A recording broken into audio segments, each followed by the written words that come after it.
알아야 담을 찾아주셔서 감사합니다. 구독 한번 누르시고 좋아요도 꾹 한번 눌러주셔요. 정성스럽게 준비한 야담과 함께 즐거운 시간 보내세요. 지금 시작하겠습니다. 조선 중기 한양에서 멀지 않은 경기도의 어느 풍광 좋은 고을에 전해져 내려오는 이야기입니다. 이 고을에는 예로부터 호랑이 2마리가 산 하나를 두고 으르렁거리듯 절대 섞일 수 없는 두 양반 가문이 터를 접고 살고 있었지요. 바로 마을 동쪽의 송진사댁과 서쪽의 민대감댁이 그 주인공이었습니다. 이 두 집안으로 말할 것 같으면 그저 가벼운 이웃 간의 다툼 정도가 아니라 뼈대 깊은 원한으로 점철된 그야말로 철천지원수지간이었습니다. 길을 가던 강아지도 동쪽 집 개면 서쪽 집 사람을 보고 짖고 서쪽 집 닭은 동쪽 집들의 알을 낳지 않는다는 우스갯소리가 마을 사람들의 입방아에 오르내릴 정도였으니 그 앙숙의 골이 얼마나 깊었는지 능히 짐작이 가실 겁니다. 두 가문의 원한은 무려 할아버지의 할아버지 세대, 즉 100년 전으로 거슬러 올라갑니다.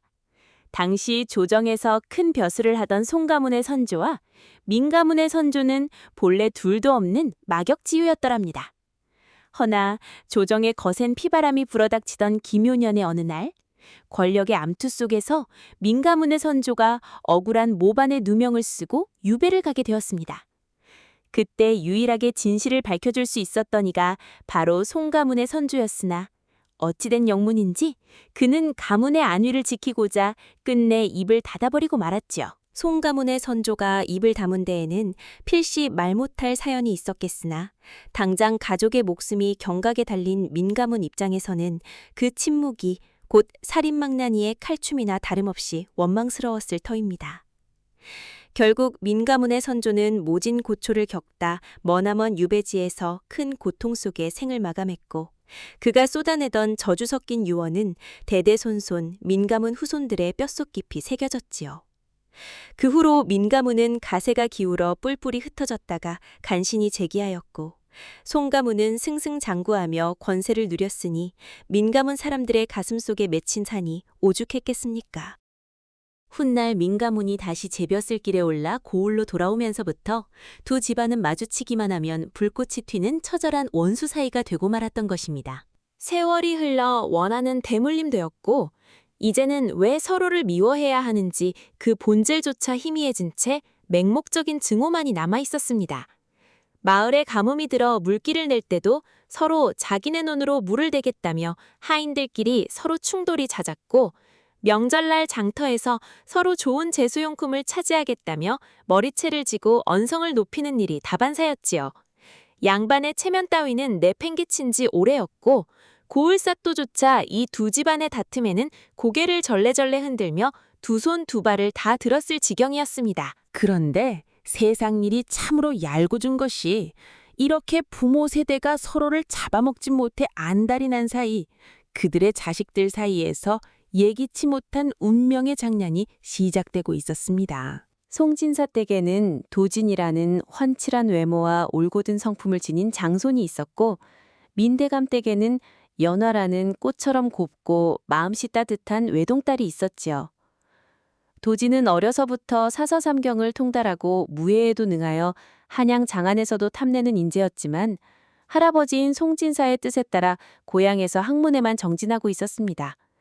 반면 연화는 옥굿을 굴러가듯 청아한 목소리와 단아한 자태로 고을 내의 소문이 자자하여 묻 사내들의 가슴을 설레게 하였으나 오직 조신하게 길쌈과 수놓기에만 전념하는 참한 양갓집 교수였지요.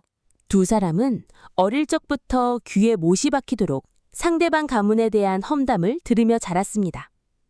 부모님들의 도끼 어린 가르침 속에서도 도진과 연화의 마음속에는 맹목적인 증오보다는 호기심과 의문이 자리 잡고 있었습니다. 정말 저 담장 너머의 사람들은 다 악귀 같은 자들일까 하는 생각 말입니다. 사건의 발단은 어느 늦은 봄날이었습니다. 산에는 연분홍 진달래가 흐드러지게 피어있고 산새들이 지저귀는 화창한 날이었지요. 연화는 몸종을 대동하고 산 중턱에 있는 작은 암자에 불공을 들이러 가던 참이었습니다. 그런데 산을 오르던 중 갑자기 먹구름이 몰려오더니 하늘이 새카매지며 굵은 빗방울이 후두둑 떨어지기 시작하는 것이 아니겠습니까? 산속의 날씨란 참으로 변덕스러워 순식간에 눈앞을 분간할 수 없을 정도의 폭우로 변하고 말았습니다. 설상가상으로 연화는 빗길에 미끄러져 발목을 몹시 삐끗하고 말았고 당황한 몸종이 도움을 청하러 산 아래로 뛰어내려간 사이 연화 홀로 깊은 산 속에 덩그러니 남겨지게 되었습니다. 다리를 다쳐 움직일 수조차 없었던 연화는 쏟아지는 차가운 비를 맞으며 커다란 바위 밑에 웅크려 벌벌 떨고 있었습니다. 점차 산안개가 짙어지고 날이 어둑해지자 스산한 바람소리와 함께 산짐승의 울음소리마저 들려오는 듯하여 연화의 가슴은 공포로 옥죄어들었습니다. 그때였습니다. 빗속을 뚫고 웬 사내 하나가 허겁지겁 바위 쪽으로 다가오는 것이 아니겠습니까? 사냥을 나왔다가 갑작스러운 비를 피하려던 참이었던 그 사내는 다름 아닌 송진사댁의 도진이었습니다. 바위 밑에서 처량하게 떨고 있는 여인을 발견하고는 깜짝 놀라 다가왔습니다. 낭자, 이런 위험한 산속에서 어찌 홀로 비를 맞고 계십니까? 도진이 자신의 젖은 도포자락을 벗어 연하의 가녀린 어깨에 덮어주며 물었습니다. 비에 젖어 창백해진 연하의 고운 얼굴을 본 도진은 가슴이 철렁 내려앉는 듯 했습니다. 그토록 아름답고 애처로운 얼굴을 난생 처음 보았기 때문이지요. 연하 역시 낯선 산속에서 자신을 따뜻하게 감싸주는 사내의 다정한 목소리에 왈칵 안도감을 느꼈습니다. 도진은 연하의 퉁퉁 구어오른 발목을 조심스레 살피더니 망설임 없이 자신의 넓은 등을 내밀었습니다. 산짐승이 출몰할지 모르는 위험한 곳입니다. 이대로 있다가는 큰 변을 당할 수 있으니 제 등에 업히십시오. 산 아래 안전한 곳까지 모셔다 드리겠습니다. 처음 보는 외간사내의 등에 업히는 것이 엄격한 예법에 어긋나는 일이었으나 목숨이 경각에 달린 터라 연하는 조심스레 도진의 등에 업혔습니다. 도진의 따뜻하고 듬직한 등에서 전해지는 온기에 연하는 공포로 얼어붙었던 몸과 마음이 사르르 녹아내리는 것을 느꼈지요. 도진 역시 등에 업힌 여인의 가녀린 숨결이 목덜미에 닿을 때마다 심장이 거세게 뛰는 것을 주체할 수 없었습니다. 거친 비바람을 뚫고 미끄러운 산길을 조심조심 내려오는 그 짧고도 긴 시간 동안 두 사람 사이에는 말로 다 할 수 없는 묘하고도 아득한 감정이 싹트고 있었습니다. 산 아래 주막 처마 밑에 무사히 도착해서야 두 사람은 서로의 얼굴을 찬찬히 마주볼 수 있었습니다. 그런데 이게 웬 가혹한 운명의 장난이란 말입니까? 밝은 곳에서 서로의 옷차림과 장신구를 확인한 두 사람의 눈동자가 동시에 크게 흔들렸습니다. 연화의 비단 치마 끝자락에 정교하게 수놓아진 붉은 모란꽃 문양은 민대감댁 여인들만이 사용하는 고유한 표식이었고 도진의 허리춤에 매달린 푸른 옥패는 송진사댁 장손만이 찰 수 있는 귀한 물건이었던 것입니다. 설마 서쪽 마을 민가문의 낭자이십니까? 도진의 목소리가 미세하게 떨렸습니다. 연화 역시 믿을 수 없다는 듯 두 손으로 입을 틀어막고 뒷걸음질 쳤습니다. 그렇다면 선비님은 동쪽 송가문의 두 사람은 망연자실하여 서로를 바라보았습니다. 평생을 철천지원수로 알고 저주하며 살아왔던 집안의 핏줄이 바로 눈앞에, 그것도 자신의 목숨을 구해주고 단숨에 마음을 뒤흔들어 놓은 상대라니요. 양가 부모님이 이 사실을 아신다면 당장에 벼락이 떨어지고도 남을 끔찍하고도 위험한 일이었습니다. 도진은 황급히 두로 물러섰습니다. 네, 오늘 일은 부지 못한 것으로 하겠소. 부디 몸조심하시오. 도진은 쫓기듯 허겁지겁 자리를 떠났고 연하는 멀어져 가는 그의 듬직한 뒷모습을 보며 하염없이 눈물을 흘렸습니다. 원수의 자식이라는 사실을 알았음에도 이미 마음에 깊이 박혀버린 그 다정한 눈빛과 목소리를 지울 수가 없었던 것입니다. 그날 이후 두 사람의 고요했던 삶은 송두리째 흔들리기 시작했습니다. 도진은 깊은 밤 서책을 펼쳐보아도 공자왈 맹자왈 하는 글귀 대신 비에 젖은 연화의 애처로운 얼굴만이 눈앞에 아른거렸고 연화 역시 별땅에서 술을 놓다가도 도진의 넓은 등과 다정한 체온이 떠올라 바늘에 손가락을 찔리기 일쑤였습니다. 이대로 가슴속 깊은 곳에 영원히 묻어야만 하는 몹쓸 인연이라는 것을 너무도 잘 알았지만 젊은 청춘들의 끓어오르는 연정은 알량한 이성의 힘으로 누를 수 있는 것이 아니었지요. 원수라는 무겁고 두려운 장벽 앞에서도 틈을 비집고 피어나는 감정은 그토록 지독하고도 달콤한 것이었습니다. 결국 애타는 그리움을 견디다 못한 도진이 며칠 후 깊은 밤 남몰래 민 대감댁의 높은 담장 밖을 서성이다 작은 돌멩이에 짤막한 서찰을 매달아 연화의 처소 창가로 던지면서 금기된 사랑의 문이 활짝 열리고 말았습니다. 내일 밤 자정 마을 어기 선왕당한 물레방 안에서 기다리겠소.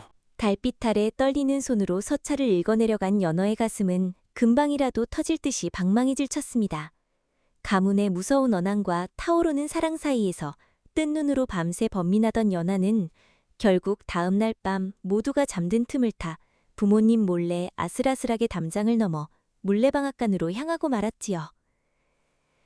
달빛만이 어스름하게 비치는 물레방앗간에서 다시 마주한 두 사람은 원수 가문이라는 끔찍한 굴레도 잊은 채 서로를 부둥켜 안고 뜨거운 눈물을 흘렸습니다. 낭자를 다시는 못 보는 줄 알았습니다. 저 역시 도련님이 매일 밤 꿈에 나타나 몹시도 괴로웠사옵니다. 그날부터 두 사람의 목숨을 건 위흉천만한 미뢰가 시작되었습니다.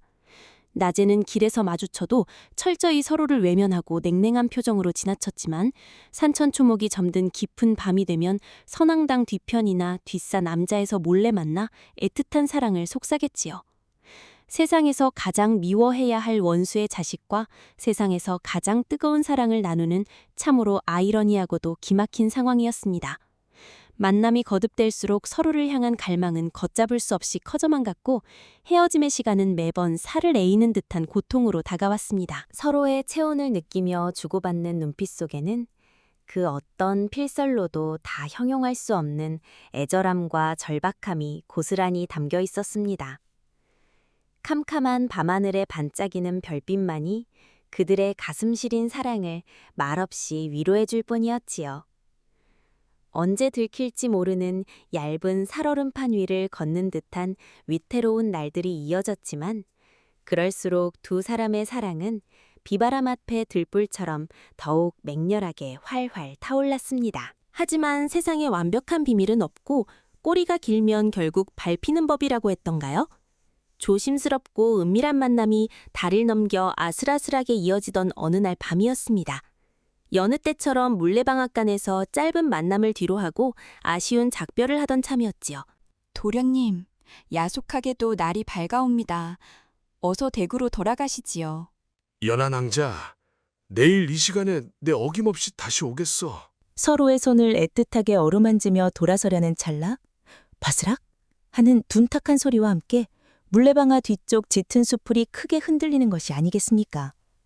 깜짝 놀란 도진이 연하를 등 뒤로 숨기고 재빨리 주변을 살폈지만 이미 누군가 어둠 속으로 황급히 달아나는 거친 발소리가 뚜렷하게 들려왔습니다.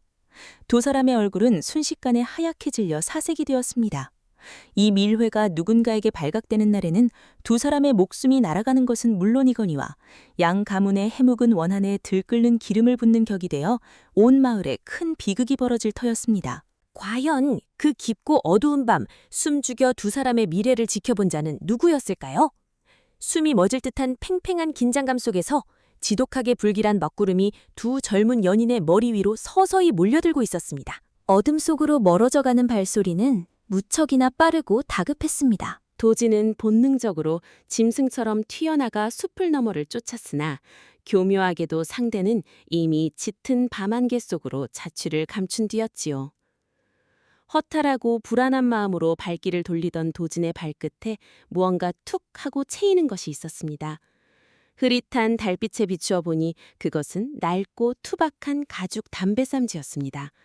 흔한 물건이었으나 그 한 구석에는 붉은 실로 막이라는 글자가 비뚤빼뚤하게 수놓아져 있었지요. 도진의 가슴이 철렁 내려앉았습니다. 연환왕자의 집안인 민대감댁에는 잔심부름을 도맡아 하는 막동이라는 교활하고 탐욕스러운 노비가 있다는 소문을 익히 들었던 까닭입니다. 만일 그자가 두 사람의 얼굴을 똑똑히 보았다면 이는 그저 동네의 가벼운 추문으로 끝날 일이 아니었습니다. 양 가문이 서로의 목에 칼을 겨누고 피를 볼 것이 불보듯 뻔한 일이었지요. 도진은 담뱃삼지를 꽉 쥐고 부들부들 떨며 연하에게 돌아왔습니다. 파랗게 질린 연하의 두 손을 부여잡고 그는 애써 침착한 목소리로 당부했습니다. 낭자, 아무래도 불길합니다. 당분간은 이곳에 나오지 마시고 처소에 웅크려 계셔야겠습니다. 무슨 일이 있어도 제가 낭자를 지킬 터이니 부디 마음 굳게 먹고 계십시오. 연하는 눈물만 뚝뚝 흘리며 고개를 끄덕일 뿐이었습니다. 두 사람은 다가올 폭풍우를 직감하며 뼈에 사무치는 작별을 나누었습니다. 집으로 돌아가는 연화의 발걸음은 마치 천근만근 쇳덩이를 매단 듯 무거웠고 등 뒤에서 불어오는 스산한 밤바람은 그녀의 비극적인 운명을 비웃기라도 하는 듯 차갑고 매섭게 귓가를 때렸습니다. 캄캄한 밤하늘에는 두 사람의 앞날에 들이운 짙은 먹구름만이 불길하게 꿈틀거리고 있었지요. 아니나 다를까 그날 밤 숲풀 뒤에 숨어 두 사람의 밀회를 엿본 자는 민대감댁 노비 막동이가 맞았습니다.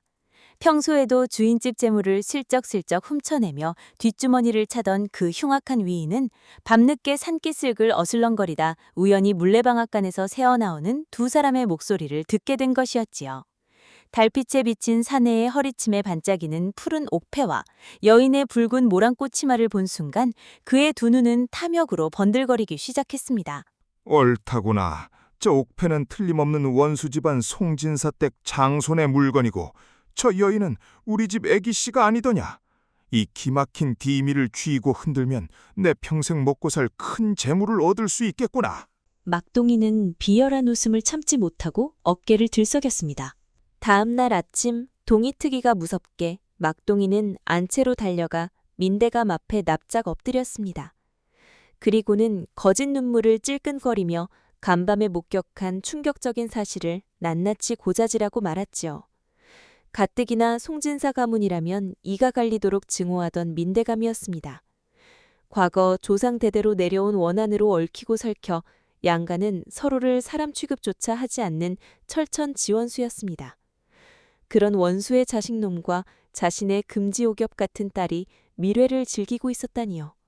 민대감의 얼굴은 시뻘겋게 달아올랐고 굵은 핏대가 목덜미까지 솟구쳤습니다. 네 이놈! 당장 저자를 붙잡아 문초하라. 대감의 불호령이 떨어졌지만 막동이는 억울하다며 바닥에 머리를 찧어댔습니다. 센 내가 어찌 대감마님을 석이겠사옵니까? 정 믿지 못하시겠거든 당장 애기씨의 버선발을 확인해 보시옵소서. 필시 진흙투성이가 되어 있을 것이옵니다. 민대감은 씩씩거리며 곧장 연화의 별당으로 들이닥쳤습니다. 방 한 구석에 채 숨기지 못한 흙 묻은 당해와 진흙투성이 버선을 발견한 민대감의 이성은 완전히 끊어지고 말았습니다. 이 몹쓸 것! 가문의 은혜를 원수로 갚아도 유분수지. 어찌 그 소은가문의 차와 어울린단 말이냐? 벼락 같은 고함에 연화는 아버지의 바지가랑이를 붙잡고 눈물로 호소했습니다. 아버님, 용서하여 주시옵소서. 도련님은 제 목숨을 구해주신 은인이시옵니다. 너무도 고결하고 따뜻한 분이시옵니다. 하지만 그 애끓는 호소는 민대감의 분노에 기름을 붓는 격이 되었습니다. 당장 저 아이를 광에 가두고 밖에서 자물쇠를 굳게 채워라. 밥도 물도 일절 주어서는 아니 될 것이다. 가련한 연화는 햇빛 한 줌 들지 않는 차갑고 어두운 곳간에 갇히는 신세가 되고 말았습니다. 어둠 속에서 홀로 남겨진 연화는 도진이 건네주었던 마른 들꽃을 품에 꼭 안고 하염없이 눈물을 흘렸습니다. 도련님, 부디 이 미련한 낭자를 잊으시옵소서. 한편 도진은 매일 밤 선앙당 앞 몰래방앗간을 서성이고 있었습니다. 혹여나 위험할까 나오지 말라 일렀건만 도진의 마음 한구석에는 그녀를 향한 미칠 듯한 그리움이 차오르고 있었지요. 나흘째 되던 날 밤 장대비가 억수같이 쏟아지는 어둠 속에서도 도진은 묵묵히 물레방앗간 앞을 지켰습니다. 끝내 나타나지 않는 연하를 떠올리며 절망에 빠진 도진은 다음 날 평민복장이로 변장을 하고 몰래 서쪽마을 주막으로 잠입했습니다. 아니나 다를까 사내들의 입에서는 참으로 기가 막힌 이야기가 흘러나오고 있었습니다. 그 콧대 높기로 소문난 민대감댁 애기씨 말일세. 내일 모레 700리나 떨어진 최부자 댁으로 시집을 간다더군. 나이가 60이 넘고 첩을 넷이나 거느린 탐욕스러운 늙은이가 아닌가. 애기 씨가 몹쓸 사고를 쳐서 혼례식도 없이 한밤중에 가마만 발랑 띄워 쫓겨나듯 치워버리는 것이라 하더군. 그 말을 듣는 순간 도진의 심장이 발밑으로 쿵 하고 떨어져 내리는 듯했습니다. 자신의 가문을 지키고 딸의 입을 영원히 막아버리기 위해 친아비인 민대감이 그토록 끔찍하고 잔인한 혼처를 잡아버린 것이 분명했습니다. 이대로 연하를 늙고 흉악한 자의 소실로 팔려가게 둘 수는 없었습니다. 도진은 송진사댁으로 돌아와 평소 자신을 친아들처럼 아껴주던 충직한 늙은 하인 무봉아제를 남몰래 불렀습니다. 아제, 내일 밤 서쪽 민가문댁으로 가야겠습니다. 그곳에 제 목숨보다 소중한 여인이 있습니다. 만일 그 여인을 구하지 못한다면 저 역시 목을 메고 죽을 작정입니다. 부디 도와주십시오. 도진이 무릎까지 꿇으며 애원하자 그 무서운 각오에 무봉은 결국 굵은 눈물을 훔치며 고개를 끄덕였습니다. 알겠사옵니다, 도리님. 뒷담에 아는 개구멍이 있으니 그곳으로 은밀히 모시겠사옵니다. 마침내 운명의 밤이 찾아왔습니다. 두터운 구름이 달빛을 모조리 가려 칠흑 같은 밤이었지요. 도진은 검은 복면으로 얼굴을 가리고 무봉의 안내를 받아 삼엄한 경비를 피해 뒷담의 개구멍을 통과했습니다. 숨을 죽인 채 마당을 가로지르던 그때 안채 쪽에서 수십 개의 횃불이 붉게 타오르며 웅성거리는 소리가 들려왔습니다. 저 요망한 것을 당장 가마에 태워 보내라. 반항하거든 사정없이 묶어버려라. 민대감의 매서운 목소리와 함께 창백하게 질린 연하가 두 명의 여종에게 결박당한 채 질질 끌려 나오는 모습이 도진의 시야에 들어왔습니다. 억지로 재갈이 물려 비명조차 지르지 못하는 그녀를 밀어넣으려는 순간 도진은 더 이상 이성을 유지할 수 없었습니다.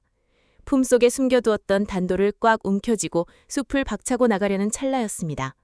갑자기 도진의 어깨를 억센 소나기가 콱 낚아채더니 누군가 그의 입을 강하게 틀어막고 바닥으로 사정없이 짓눌렀습니다. 발버둥 치는 도진의 귓가로 낮고 쉰 목소리가 섬뜩하게 파고들었습니다. 조용히 하시오, 송도련님. 여기서 함부로 나서면 둘 다 헛되이 목숨을 잃을 뿐이요. 놀란 도진이 고개를 돌려보니 그를 짓누른 자는 다름 아닌 연화의 얼굴을 팔아넘겼던 교활한 누비 막동이가 아니겠습니까? 비열한 웃음을 흘리는 막동이의 한 손에는 서늘한 낫이 지어져 있었고 그의 눈빛은 뱀처럼 번뜩이고 있었습니다. 어찌된 영문인지 막동이가 도진을 막아선 가운데 저 멀리서는 연화를 실은 가마가 무거운 삐걱거림과 함께 어둠 속으로 천천히 출발하기 시작했습니다. 과연 도진의 숨통을 쥐고 있는 막동이의 진짜 꿍꿍이는 무엇이며 칠흑 같은 어둠 속으로 멀어져가는 가련한 연하의 운명은 어찌 될 것인지. 꼼짝없이 결박당한 도진의 귓가로 가마꾼들의 무거운 발소리만이 메아리치고 있었습니다. 도진의 숨통을 틀어준 막동이는 뱀처럼 차갑고 미끈거리는 목소리로 속삭였습니다. 도련님, 지금 소란을 피우면 사병들에게 뼈도 추리지 못할 것이옵니다. 그보다 저와 거래를 하시지요. 어둠 속에서도 번뜩이는 막동이의 두 눈동자에는 오직 재물을 향한 끝없는 탐욕만이 징그럽게 일렁이고 있었지요. 애초에 막동이는 민대감에게 엄청난 비밀을 고자질하여 큰 상을 받았건만 의심 많은 민대감은 엽전 몇 잎을 던져주고는 막동이를 내쫓다시피 했던 것입니다. 분통이 터져 밤잠을 설치던 막동이는 가만히 샘을 굴려보았습니다. 원수 집안이긴 하나 뼈대 깊은 송진사댁 장손인 도진이라면 목숨보다 아끼는 여인을 구하기 위해 자신의 전 재산이라도 기꺼이 내어놓을 것이라 간악한 계산을 마친 것이었지요.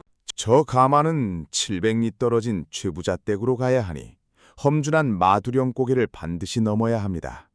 그곳은 산세가 험해 낮에도 길을 잃기 십상이지요. 제가 그곳으로 가는 은밀한 지름길을 안내할 터이니 평생 배불리 먹고 살 어마어마한 재물과 지금 차고 계신 그 푸른 옥패를 제게 주시옵소서. 도진은 치밀어 오르는 분노를 억누르며 고개를 끄덕였습니다. 막동이의 은밀한 안내에 따라 도진과 충직한 무봉아제는 숨을 죽인 채 가마의 뒤를 조심스럽게 쫓기 시작했습니다. 칠흑 같은 어둠 속에서 가마꾼들의 발소리만이 무겁고 규칙적으로 울려 퍼졌고 그 스산한 소리가 도진의 심장을 차갑게 옥죄어 오는 듯했습니다. 한편 흔들리는 비좁은 가마 안에 연화는 두 손이 묶이고 입에는 억센 재갈이 물린 채 형언할 수 없는 두려움과 절망에 빠져 하염없이 뜨거운 눈물만 흘리고 있었습니다. 포악하기로 소문난 최부자의 소실로 팔려가느니 차라리 모든 것을 포기하고 싶을 만큼 절망적인 심정뿐이었지요. 차가운 어둠 속에서 그녀의 머릿속에는 오직 자신을 향해 따뜻하게 웃어주던 도진의 미소만이 주마등처럼 스쳐 지나갈 뿐이었습니다. 호위 사병들을 대동한 가마 행렬은 어느덧 음산한 기운을 내뿜는 마두령 고개의 초입에 다다르고 있었습니다. 마두령 고개는 옛날부터 억울하게 죽은 원귀들이 득실거려 대낮에도 귀신이 출몰한다는 흉흉한 소문이 끊이지 않는 험지 중의 험지였습니다. 기괴하게 뻗은 고목들이 달빛마저 완벽하게 집어삼키고 있었고 골짜기를 타고 불어오는 바람소리가 귓가를 섬뜩하게 맴돌았지요. 가마를 호위하던 사병들조차 으스스한 분위기에 몸을 딸며 발걸음을 재촉하고 있었습니다. 바로 그때였습니다. 막동이의 지시대로 아슬아슬한 지름길을 타고 가마 행렬을 먼저 앞질러간 도진과 무봉아제는 험준한 고개버루 기슭에 납작 엎드려 매복하고 있었습니다. 도진은 바닥에 뒹구는 커다란 바위들과 굵은 통나무들을 벼랑 끝으로 잔뜩 모아두고 가마가 협곡 아래로 들어서기만을 기다리고 있었습니다. 가마 행렬이 좁고 가파른 협곡 한가운데로 완전히 들어서는 찰나의 순간 도진은 젖먹던 힘까지 쥐어짜내어 벼랑 끝에 세워둔 바위와 통나무들을 아래로 사정없이 굴려보냈습니다. 우르르 쾅쾅! 마치 벼락이 내리치는 듯한 굉음과 함께 묵직한 바위와 흙더미들이 폭포수처럼 쏟아져 내리기 시작했습니다. 저게 기습이다. 흉악한 산적놈들이 나타났다. 혼비백산한 사병들과 가마꾼들은 공포에 질려 비명을 지르며 뿔뿔이 흩어지기 시작했지요. 사방에서 쏟아지는 거대한 돌덩이들을 피하느라 굳건했던 진영은 순식간에 모래성처럼 무너지고 말았습니다. 횃불마저 꺼져버리자 협곡은 완벽한 혼돈의 아수라장으로 변해버렸습니다. 뿌연 흙먼지가 사방으로 피어오르는 그 혼란스러운 틈을 타 도진은 복면을 단단히 여미고 비호처럼 산비탈을 미끄러져 내려갔습니다. 달아나는 사병들을 지나쳐 어둠 속에 덩그러니 버려진 가마로 달려간 도진은 두려움에 떠는 연화의 곁으로 다가갔습니다. 놀라지 마십시오. 접니다. 제가 왔습니다. 도진은 재빨리 단도를 꺼내 연화의 가녀린 몸을 올가매고 있던 밧줄을 끊어내고 입을 틀어막고 있던 재갈을 부드럽게 풀어주었습니다. 도련님, 어찌 이곳까지 오셨사옵니까? 연화는 목이 메어 도진의 넓은 품에 안겨 참았던 눈물을 쏟아냈습니다. 지금은 회포를 풀 틈이 없습니다. 어서 이 끔찍한 곳을 빠져나가야만 합니다. 도진은 연화의 손을 움켜쥐고 무봉아제가 숨어서 기다리는 깊은 숲길을 향해 재빠르게 몸을 피했습니다. 하지만 기쁨도 잠시 사태를 수습한 사병대장이 텅 빈 가마를 발견하고는 고함을 질렀습니다. 애기씨가 사라지셨다. 당장 산을 샅샅이 뒤져서 찾아내라. 사병들이 사냥개들을 풀고 횃불을 휘두르며 산속을 이잡듯 뒤지기 시작했지요. 한편 이 광경을 지켜보던 교활한 막동이의 뱃속에서는 또 다른 탐욕이 꿈틀거렸습니다. 도망친 두 남녀를 다시 붙잡아 민 대감마님께 넘긴다면 이중으로 일확천금을 긁어 모을 수 있지 않겠는가? 끝없는 욕심에 눈이 먼 막동이는 약속을 저버리고 도진 일행의 뒤를 은밀하게 밟기 시작했습니다. 다리가 풀려 걷지 못하는 연화를 부축하느라 도진의 발걸음은 더딜 수밖에 없었고 무서운 죽음의 위기는 시시각각 턱 밑까지 다가오고 있었습니다. 어느새 깎아지른 벼랑 끝에 다다른 도진과 연화는 더 이상 도망칠 곳이 없음을 깨달았습니다. 발 아래로는 까마득하게 깊은 낭떠러지가 입을 벌리고 있었고 등 뒤로는 사냥개들의 끔찍한 울음소리와 사병들이 치켜든 붉은 횃불이 성난 파도처럼 무더기로 몰려오고 있었지요. 절체절명의 순간 수풀을 헤치고 막동이가 비릿한 미소를 지으며 나타났습니다. 쥐새끼처럼 도망을 쳐봤자 결국 도가내든 쥐신새 아니겠습니까요? 막동이는 비웃으며 시퍼렇게 날이 선 낫을 꺼내들고 거리를 좁혀왔습니다. 얌전히 애기 씨를 이리 넘기시지요. 그러면 도련님 목숨만은 살려드리겠사옵니다. 도진은 연화를 등 뒤로 감추며 단도를 고쳐주었습니다.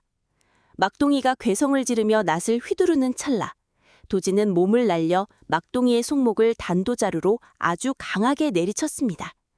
막동이의 손에서 낫이 튕겨나갔고 중심을 잃고 허우적대던 막동이는 미끄러운 바위를 헛디뎌 시커먼 계곡 아래로 균형을 잃고 떨어지고 말았습니다. 탐욕에 눈이 먼 자의 비참한 최후였지요. 하지만 막동이의 비명을 듣고 몰려든 사병들이 이내 벼랑 끝을 완벽하게 포위하고 말았습니다. 수십 개의 횃불이 벼랑 끝을 환하게 밝혔고 사병 대장이 칼을 빼들며 소리쳤습니다. 더 이상 저항하지 마시고 애기 씨를 놓아주지요. 연하는 도진의 소매자락을 꽉 부여잡으며 슬픈 눈빛으로 그를 올려다 보았습니다. 도련님, 치욕스러운 삶을 사느니 차라리 지금 도련님과 모든 것을 내려놓고 함께 사라지고 싶을 만큼 다음 생을 기약하고 싶사옵니다. 정녕 나와 함께 가시겠습니까? 이 시린 길을 끝까지 함께 해주시겠단 말씀이십니까? 연하는 말없이 슬픈 미소를 지으며 천천히 고개를 끄덕였고 두 사람의 뺨 위로 흘러내린 눈물이 하나로 섞여들었습니다. 이승에서 끝내 맺지 못한 억울한 인연을 저승에서라도 맺으리라 다짐하며 두 사람이 서로를 끌어안고 까마득한 벼랑 아래로 몸을 던지려던 바로 그 찰나의 순간이었습니다. 갑자기 계곡 반대편 숲속에서 기괴하고 웅장한 나팔 소리가 울려 퍼지더니 검은 복면을 쓴 정체불명의 기병 수십 명이 말을 타고 나타나 순식간에 사병들의 뒤를 덮치는 것이 아니겠습니까? 저놈들의 무기를 빼앗고 꽁꽁 묶어라. 단 한 놈도 살려보내서는 아니 될 것이다. 낯선 사내의 호통소리에 민대감의 사병들은 혼비백산하여 제대로 저항조차 하지 못하고 쓰러지기 시작했습니다. 과연 이 절체절명의 벼랑 끝 죽음의 문턱에서 기적처럼 나타난 이 무리의 정체는 누구이며 벼랑 아래로 몸을 던지려던 두 사람의 기구한 운명은 어떤 반전을 맞이하게 될 것인지 꼭 맞잡은 두 손은 거센 바람 속에서 가늘게 떨리고 있었습니다. 몰아치는 산바람 속에서 눈을 질끈 감고 죽음을 각오했던 도진과 연화는 갑작스럽게 귓가를 때리는 굉음과 땀을 흘리는 군마의 발급소리에 번쩍 눈을 뜨고 말았습니다. 어두운 숲속을 가르고 나타난 검은 복면의 기병들은 마치 흙표범 무리처럼 날쌔게 움직이며 민대감의 사병들을 단숨에 굴복시키기 시작했습니다. 사병 대장은 칼을 마구 휘두르며 거세게 저항하려 했으나 기병 중 한 명이 비호같이 다가와 내리친 창자루에 손목을 맞고는 비명을 지르며 바닥에 엎어지고 말았지요. 순식간에 형세는 역전되었고 횃불을 쳐들고 기세등등하던 민대감의 수하들은 모두 무기를 빼앗긴 채 보승줄에 묶여 흙바닥에 꿇어앉아 벌벌 떠는 가련한 신세가 되었습니다. 도지는 여전히 연하를 품에 안은 채 이 기적 같은 광경을 멍하니 바라보며 입을 다물지 못했습니다. 벼랑 끝에서 매서운 찬바람이 땀에 젖은 두 사람의 이마를 스칠 때쯤 무리를 이끌던 늠름한 체구의 기병 대장이 말에서 내려 뚜벅뚜벅 다가오기 시작했습니다. 그는 천천히 얼굴을 가리고 있던 복면을 벗어내렸습니다. 달빛 아래 온전히 드러난 그의 얼굴을 확인한 도지는 그만 긴장이 풀리며 참았던 숨을 토해내고 주저앉고 말았습니다. 그 듬직한 사내는 바로 도진이 어릴 적 서당에서 동문수학하며 깊은 오정을 나누었던 중마구우 이진사였던 것입니다. 지난 과거 시험에 장원급제하여 한양으로 올라갔던 그가 어찌하여 이 깊고 험한 산속에 혜성처럼 나타났단 말입니까? 도진아, 참으로 오랜만이구나. 내 버시에 이토록 험난한 고초를 겪고 있을 줄은 꿈에도 생각지 못하였다. 이진사가 다정한 목소리로 손을 내밀자 도진은 뜨거운 눈물을 흘리며 그의 손을 부여잡았습니다. 벼랑 끝 죽음의 문턱에서 살아난 사연은 이러했습니다. 한양에서 강직한 성품을 인정받아 암행어사로 발탁된 이진사는 최근 이 지역 일대에서 벌어지는 악독한 토호 세력들의 횡포를 조사하라는 어명을 받고 비밀리에 신분을 감춘 채 내려와 있었던 것입니다. 그는 권세가인 민대감과 최부자가 결탁하여 백성들의 고혈을 짜내고 억울하게 재산과 목숨을 빼앗는 등 온갖 악행을 일삼는다는 소문을 듣고 은밀히 증거를 수집하던 중이었지요.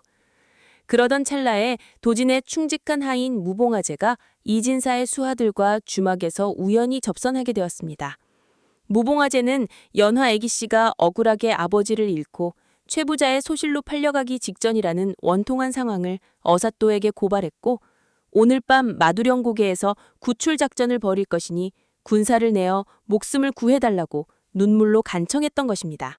이 진사는 이 기회를 타서 민대감의 사병들을 일망타진하고 두 사람을 구출하기 위해 정예 군사들을 이끌고 바람처럼 산길을 달려온 것이었지요. 내가 한 발짝만 늦었어도 평생을 후회할 뻔하였구나. 이제 모든 걱정을 내려놓고 안심하거라. 저 악독한 무리들의 죄를 낱낱이 밝혀내어 반드시 하늘의 천벌을 받게 할 것이다. 이진사의 결연한 말에 연하는 참아왔던 서러움이 복받쳐 올라 흐느꼈고 도지는 엎드려 깊은 감사의 절을 올렸습니다. 끝이 보이지 않던 기나긴 도망자 신세도 이제는 영원히 끝이 보이는 듯 했습니다.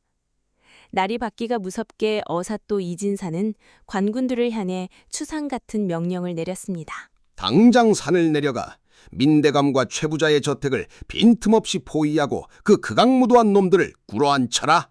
명령을 받은 관군들은 지체 없이 산을 내려가 읍내로 향했습니다.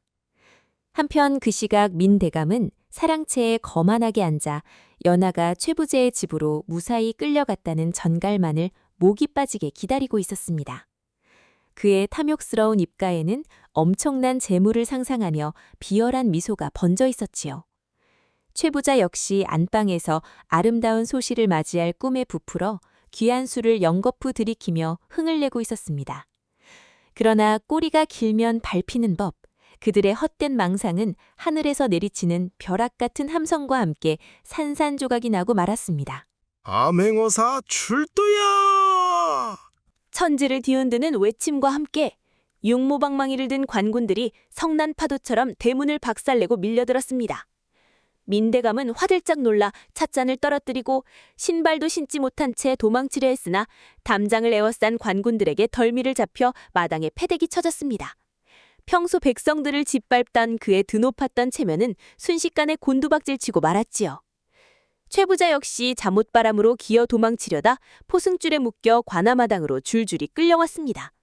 두 사람의 악행에 피눈물을 흘리며 숨죽여 살던 백성들은 구름대처럼 몰려들어 이 통쾌한 광경을 지켜보며 환호성을 내질렀습니다.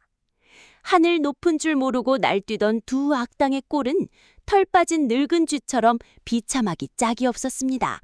관아 마당에 끌려온 민대감과 최부자 앞에서 어사또의 목소리가 천둥처럼 울려 퍼졌습니다. 내 이놈 민대감, 본디 이 집안의 주인이 아니면서도 병든 주인을 속여 재산을 빼앗고 그 자식마저 내쫓은 죄, 그리고 그 어린 딸을 늙은 자에게 팔아넘기려 한 죄가 하늘에 사무쳤다. 연화는 그제야 떨리는 눈으로 민대감을 바라보았습니다. 그가 평생 아버지라 믿어왔던 존재가 사실은 가문을 삼켜버린 탐욕스러운 외부인이었다는 사실을 깨닫는 순간이었습니다. 또한 과거 이 집안의 선조에게 씌워졌던 억울한 누명 역시 네 선대가 권력을 탐해 꾸민 짓이었음이 모두 밝혀졌다. 쌓여있던 증거들이 펼쳐지자 민대감은 더 이상 부정할 수 없었습니다. 어사또의 판결이 떨어졌습니다. 민대감의 전 재산을 몰수하여 본래의 주인인 연화에게 돌려주고 이자는 변방으로 유배보내 다시는 세상에 발붙이지 못하게 하라. 이 준엄한 판결이 울려 퍼지자 지켜보던 수백 명의 백성들은 일제히 감격의 눈물을 흘리며 어사또의 공정한 처사에 만세를 불렀습니다. 탐욕에 눈이 멀어 호의호식하던 두 악인들은 결국 자신들이 파놓은 깊은 수렁에 빠져 모든 것을 잃고 오랏줄에 묶인 채 비참한 유배길에 오르게 되었습니다. 대단했던 권세도 재물도 그들의 목숨을 지켜주지 못했습니다. 모진 가시밭길과 생사의 고비를 넘으며 사랑과 신뢰가 굳건해진 도진과 연하는 마을 사람들의 축복 속에서 마침내 백년가약을 맺고 부부의 연을 맺게 되었습니다. 혼례가 열리던 날 마을에는 며칠 동안 풍성한 잔치가 벌어졌고 사람들의 환한 웃음소리가 끊이지 않았습니다. 춥고 험난했던 시련의 시간들은 모두 과거의 바람결로 흩어지고 두 사람의 앞날에는 따뜻한 봄볕만이 가득 내려앉았습니다. 부부는 자신들이 겪은 뼈저린 아픔을 잊지 않고 물려받은 재산을 헐어 가난하고 굶주린 이웃들을 도우며 넓은 덕을 베푸는 참으로 아름다운 삶을 살았습니다. 벼랑 끝 작전을 성공시킨 충직한 무봉아제 역시 두 사람의 곁에서 든든한 가족이 되어주며 행복한 여생을 보냈지요. 하늘의 뜻은 반드시 바른 길로 돌아가는 법이라 하였습니다. 혼탁한 세상 속에서 악인들이 잠시 득세하여 세상을 어지럽히는 것 같아도 결국 선하고 올바른 마음으로 시련을 꿋꿋하게 견뎌내는 자에게는 하늘의 보살핌이 있다는 것을 이들의 이야기가 분명하게 증명해주고 있습니다. 불의와 탐욕은 언젠가 썩은 동아줄처럼 파멸을 맞이하지만 진실한 사랑과 정의는 단단한 바위처럼 영원히 빛을 발하는 법이지요. 우리가 살아가는 세상에도 선한 자가 복을 받고 악한 자가 벌을 받는 도리가 살아 숨쉬고 있음을 가슴 깊이 새기며 우리 모두 바르고 선한 마음씨를 품고 살아가야 하겠습니다. 오늘의 이야기는 여기까지입니다. 다음 이야기가 궁금하시면 댓글과 구독, 좋아요, 알림 설정 부탁드립니다. 여러분의 많은 관심과 사랑이 다음 편을 만드는 데 큰 힘이 됩니다. 감사합니다.